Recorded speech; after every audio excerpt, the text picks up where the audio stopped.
చేసుకోకండి. ఇప్పుడు ఏం చేస్తుందంటే మునక్కాయలు వేస్తున్నామండి. ఓకేనా? మునక్కాయలు వేసిన తర్వాత కొంచెం ఇవన్నీ కొంచెం అంత మెత్తగా కాకుండా కొంచెం కారం,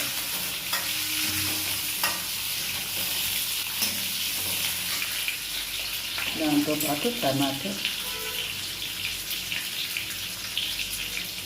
అందరూ తెలిసే ఉంటుందండి మునక్కాయలు ఎంత హెల్దీ.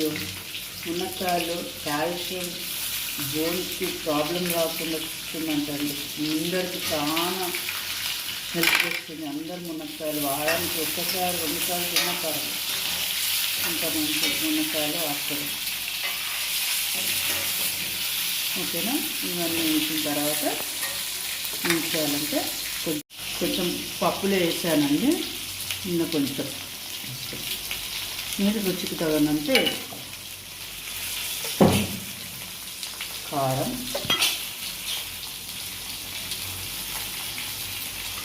కారం కొంచెం తక్కువనే వేసుకొని, మనం సాంబార్ పొడి వేస్తాం కదా, మనకి కారం ఎక్కువ కావాలి. కొంచెం ధనియాల పొడి వేస్తున్నాను టేస్ట్.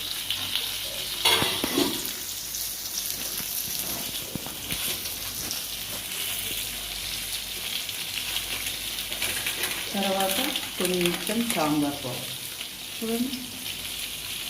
ఇంకా అలా కావాల్సి మీరు పొంగించేటప్పుడు వేసుకోవచ్చు, చూసుకొని వేసుకోవచ్చు. ఓకేనా? ఇప్పుడు ఇదంతా బాగా కలుపుకోవాలి.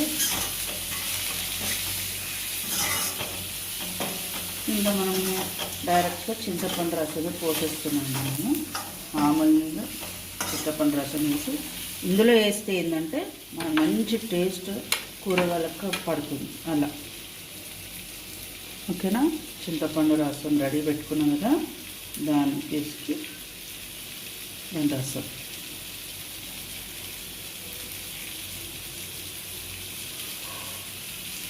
సిమ్లో పెట్టుకోండి. కొంచెం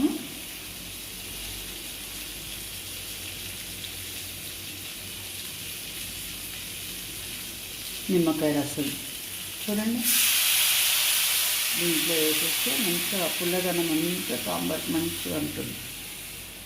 ఓకేనా? ఇప్పుడు చేయండి, సబ్స్క్రైబ్ చేయండి, మాకు మీరు సపోర్ట్ చేయండి. ఓకేనా? ఓకే అండి, బాయ్.